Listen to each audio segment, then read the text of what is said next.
Hey everybody, so in this video we're going to be going over the 6 reasons why you may be getting denied for credit, whether that's a loan, whether that's a credit card, despite having excellent credit. And then hopefully by the end of this video you're going to figure out what it is that's causing you to get denied and fix what the issue could be. So number 1, your personal information is all over the place. So for example, you may be having an address that's reporting as your primary address, which may no longer be your primary address. Maybe it could be an old one, maybe it could be a business address, and it's just not the accurate address that you're using to apply for your credit product that you're trying to apply for. You may also be using a version of your name that the bureau that the bank is pulling from doesn't actually have. So to counteract all these issues, I recommend that on the bureaus, all 3 of them, TransUnion, Equifax, and Experian, to have only one version of your name, your entire full name, no aliases. You're going to have one address, and that's going to be your primary personal address that you currently live at. You're going to want to have one phone number, and you're going to want to have one employer. If you're a business owner, then you want your employer to be the business that you own.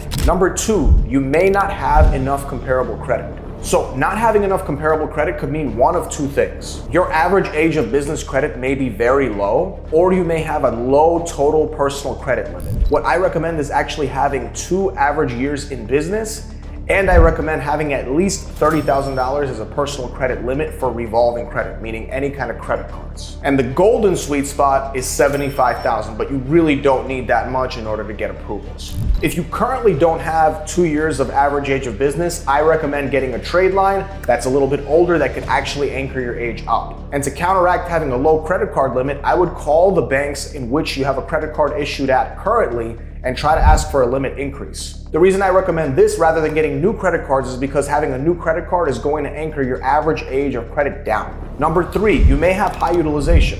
Now, I know what you may be thinking. I know that you probably heard that having 30% utilization or less is the sweet spot in order to be considered to have low utilization. But that's actually not true. I've been doing business funding deals for a long time, and what I've personally seen is that you need to have lower than 10% utilization. And if you have any friends that are underwriters at banks, they'll probably tell you the same thing. And this may be confusing to some because if you have a pretty clean credit report and you have an 18 or 22% utilization, you still may be in the 700s. But remember, your credit report is just as important as the credit score, if not more important. By the way, if you like this video so far, please give me a like, subscribe, and hit the notification bell to get more videos like this in the future.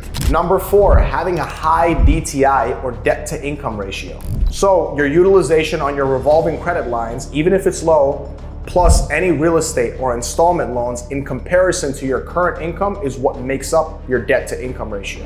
And if an underwriter at the bank that you're applying for feels that your debt to income ratio is way too high, they will not extend you any credit. So in this scenario, what you would have to do is either pay your balances down or increase your income. Now, I know that's easier said than done, but that's pretty much the only way to do so unless you move over some of your utilization to the business side. But again, it's going to be this yin and yang catch-22 situation where it's going to be hard for you to get approvals in the first place in order to do that.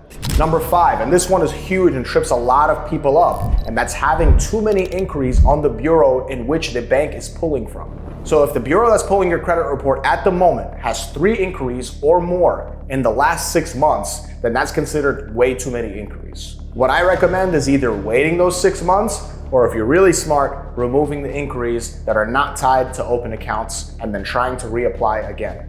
And number 6, the thing that trips up most of us is having a fraud alert on your credit report.